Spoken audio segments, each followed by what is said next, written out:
Ever seen a seagull and a raccoon throw down over a hot dog? Picture this: a juicy, half-eaten street snack lies abandoned on the pavement.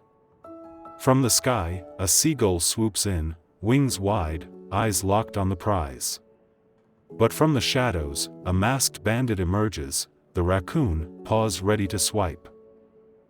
The seagull nabs it first, but the raccoon isn't backing down. A tug-of-war begins, wings flapping, tiny hands gripping. The seagull screeches, the raccoon hisses. Who wins? Well, let's just say, the pigeons end up cleaning up the mess.